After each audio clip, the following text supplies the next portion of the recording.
Welcome back to Case File.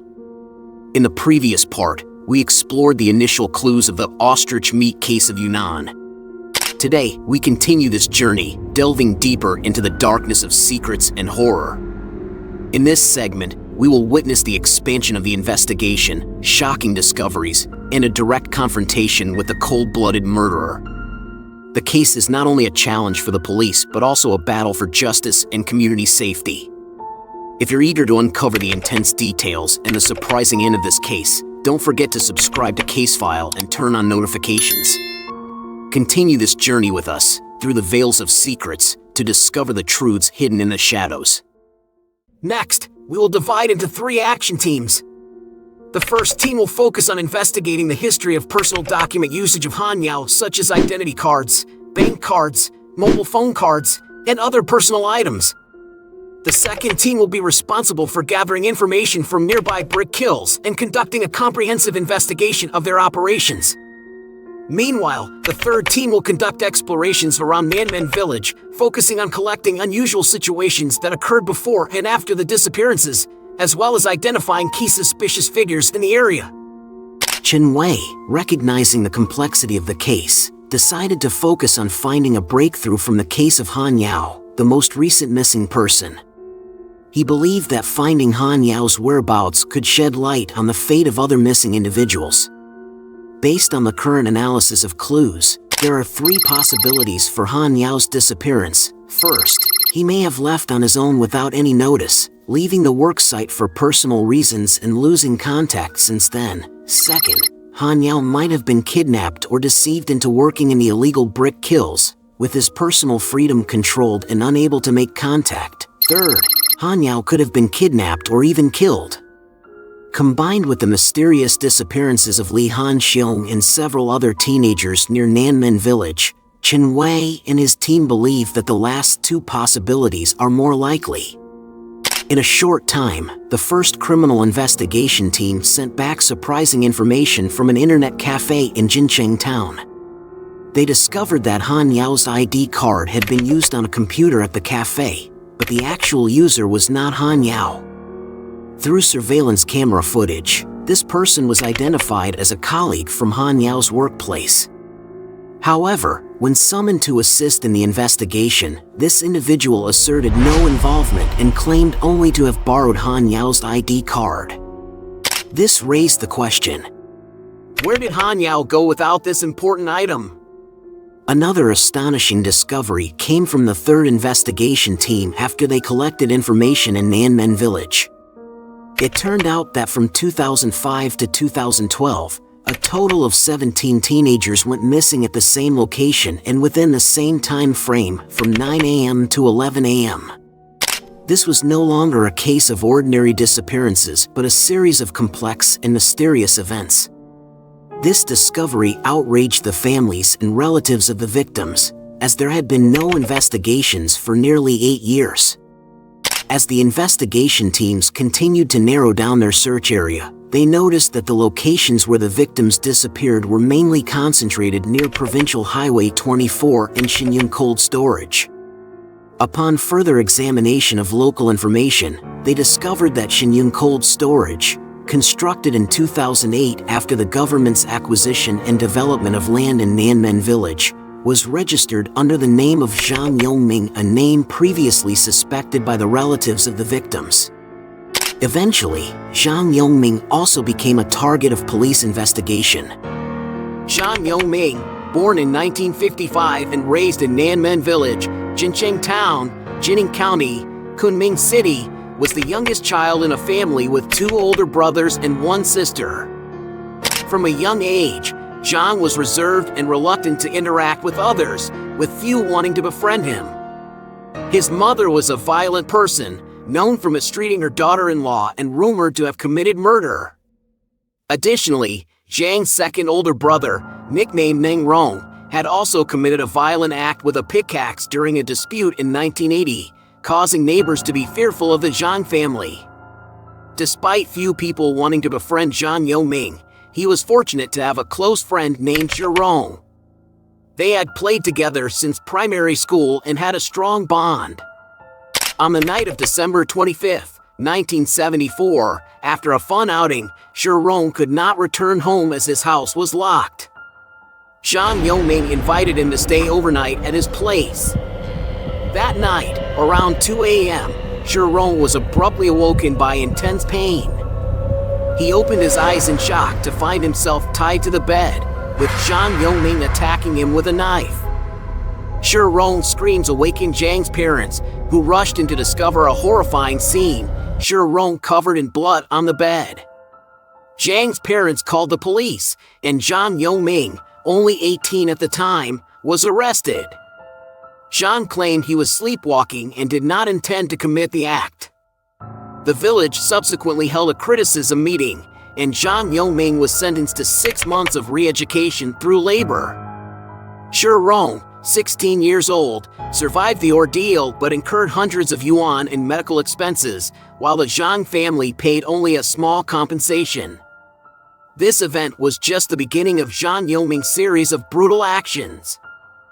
After spending 19 years in prison, Zheng Lingyan returned to Nanmen village with an aged face, appearing to be a frail old man. However, in reality, he maintained a robust physique with a height of 1.75 meters, misleading the perceptions of the villagers. The locals occasionally paid him to chop trees, partly out of fear of Zheng Lingyan and partly believing that the forestry department wouldn't inspect the cutting done by a murderer. In 2008, when the government reclaimed land for development in Nanmen village, Zheng Lingyan was compensated with 30,000 yuan and retained a small piece of farmland. He used this money to build the Xinyan cold storage near his house, used for preserving and trading meat. Daily, Zheng Lingyan would visit Dayang Cultural Park in Jincheng town to play chess, returning home only around 5 p.m. Although he was quite skilled at chess and had some friends among fellow players, none really knew about his past and current circumstances. Zheng Lingyan also had a fondness for dogs, keeping 3 large and fierce dogs at home. Neighbors often complained about the loud barking and the high volume of his TV at night.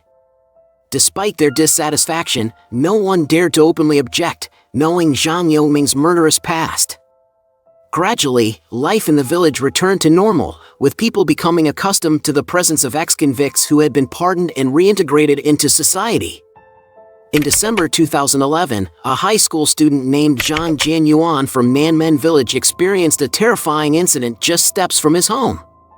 Suddenly attacked from behind with a belt tightly strangling his neck, he was dragged towards a nearby forest. In a state of panic, Zhang Jianyuan struggled and screamed for help. His family, hearing his cries, rushed to his aid and discovered that the attacker was none other than Zheng Lingyan. When questioned by the victim's family, Zheng Lingyan incredulously claimed that he was trying to catch a thief.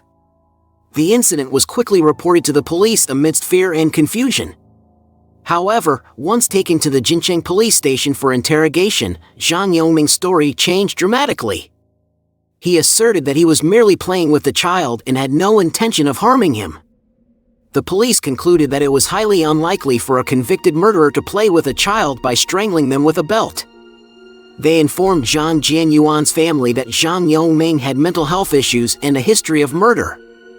Due to the lack of severe injuries on Zhang Jianyuan, prosecuting the case became difficult, and the family was forced to accept the situation as presented by the Jincheng police. After this incident, the villagers started viewing Zheng Lingyan differently. They feared he could become unstable, especially when drunk, and decided never to let their children near him. Zheng Lingyan became more reclusive, reducing his interactions with others. The villagers also noticed his odd behaviors, such as regularly visiting the mountain cemetery to steal sacrificial offerings and selling them. Additionally, they observed him pushing a cart around the village at night, possibly containing ostrich meat he sold. The most suspicious aspect was his diligent work ethic and structured daily routine.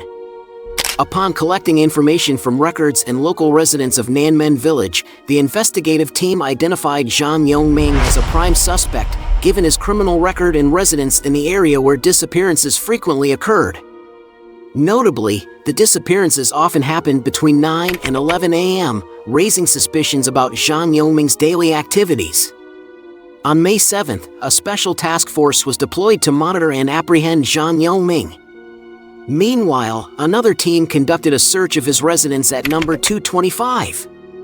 There, they uncovered a horrifying scene: 5 plastic buckets under a brick platform, each containing different human body parts, including limbs and internal organs, all meticulously categorized. The overpowering stench of decay made the air almost unbearable, and some dried meat hanging on the walls, initially thought to be smoked meat, turned out to be human flesh seasoned by Zheng Lingyan. In the dimly lit kitchen, investigators discovered large bags filled with victims' clothing and personal belongings. Moving into Zheng Lingyan's bedroom, they found several metal plates holding various human skeletal remains. Strikingly, human skin fragments were attached to the bedroom walls, believed to belong to one of the missing children, Chen Tao. Additionally, human flesh residues on the dining table revealed the extent of Zheng Lingyan's horrors. The investigators realized that the case was far more complex than they had initially thought. The sheer horror inside the small, 20-square-meter house overwhelmed some investigators, causing them to leave the scene to vomit. Expanding their search, authorities cordoned off areas including Zhang's small plot of land, the Shenyang cold storage, and nearby woods, all linked to Zheng Lingyan. Particularly, in a dried well near his house, they found human bones and clothing. Further probing the small field led to the discovery of even more human bones, creating a scene of utter shock and dismay. Bizarrely, despite unearthing various human skeletons, no skulls were found. It took the investigation team about 7 days, starting from early May, to excavate the entire area around Zheng Lingyan's house, leaving with numerous plastic bags full of evidence. The mysterious disappearances that had long puzzled residents were finally brought to light. On May 9, 2012, the police and media announced the murder of Han Yao, though the statement was brief. During the information-gathering process, signs emerged suggesting government cover-up, with many crucial details not fully disclosed. This raised suspicions about the disappearance of Han Yao, who might still be in a decomposing state inside Zheng Lingyan's house. Notably, the police released no information about Han Yao after inspecting the house, fueling public speculation of a hidden, horrifying truth. Wang Nan, a veteran journalist in Yunnan, posted on Weibo on May 22, 2012, revealing that many victims were dismembered and even cannibalized by Zheng Lingyan. He confessed to killing over 20 people, but in reality, over 50 pairs of shoes were found at his residence, suggesting a much higher victim count. Although Wang Nan quickly deleted the post, its content had already spread widely online, sparking intense discussions and distorted narratives. After over 20 days of investigation, Zheng Lingyan was arrested in accordance with the law. During interrogation, when asked about his methods of murder and the total number of victims, Zheng coldly admitted that he single-handedly committed all the murders. He stalked his victims in the mornings between 9 and 11 a.m., using everything from belts to strangle them to barehanded methods. Regarding the number of victims, Zheng said he couldn't recall exactly, but the amount of clothing found in his house corresponded to the number of people he had killed. The mystery behind Zhang's meat trading, not motivated by money, was clarified. Despite receiving a substantial government compensation of 30,000 yuan, he never used any valuable items belonging to his victims, such as wallets, phones, or jewelry. All were found intact in 6 large bags. This led to the hypothesis that Zheng sold human meat, excess to his consumption needs, under the guise of ostrich meat. Interestingly, Zheng was not the only one selling ostrich meat in Yunnan. During his criminal tenure, there were gangs and even foreigners selling ostrich meat, setting up stalls across villages and towns around Kunming. This revelation shocked and confused the residents of Yunnan province, who were uncertain about the true nature of the meat they had purchased and consumed. The complex and horrific nature of the case was reflected in Zhang's behavior. He was not a mentally ill patient but a demon in human form. His daily routine began with hunting victims from 9 to 11 a.m., followed by rest at home and then playing chess in town. In the evening, he resumed his gruesome activities, pushing a cart carrying the victims' bodies home for dismemberment and processing. By June 2012, families of the victims were invited to assist in the investigation. Forensic experts confirmed through DNA analysis that the remains of 11 out of the 17 missing people found in Zheng's house belonged to them. The agony of the families was indescribable. Following the incident, several officers at the Jincheng police station were arrested and dismissed from their positions, with the least severe punishment being disciplinary action. On July 28, 2012, the Kunming Intermediate People's Court opened the trial of Zhang Yongming's heinous murder case. He was convicted of murdering and dismembering 11 people from March 2008 to May 2012 and was sentenced to death in the first trial session. Additionally, the court ordered economic compensation to the victims' families. Zhang Yongming, indifferent and reticent, accepted his sentence. On January 10, 2013, Zhang Yongming was executed by shooting, closing one of the most shocking cases in Chinese history. However, the pain and grievances of the victims' families lingered. Mr. Li Yudong, father of Li Hanxiong, one of the victims, could not find his son's body in Zhang's house. Despite long suspecting Zhang, Mr. Li still had no idea where his son was. His pain was now only a choking sense of loss. Now, I have no hope left in those black brick kills. I wish my son were still there, at least holding on to some hope. The story of Zhang Yongming, though ending in painful truth, also brought a glimmer of hope. This hope came from mothers like Lingyan, who still harbored hope in their hearts. Thanks to her tireless struggle, although she could not meet her son again, she played a part in halting Zhang's cruelty, saving other children from a similar fate. Thus, the Ostrich meat case of Yunnan concludes. Thank you for following this story. As we close the file on the Ostrich meat case of Yunnan, we leave behind a tale that is as harrowing as it is true, a reminder of the complexities and depths of human nature. Through this journey, we've witnessed the unraveling of a mystery that not only challenged the minds of investigators but also touched the hearts of those affected. In the darkest corners of humanity, we find stories that are hard to believe, yet impossible to ignore. Remember, in the world of mysteries, the end is just another beginning.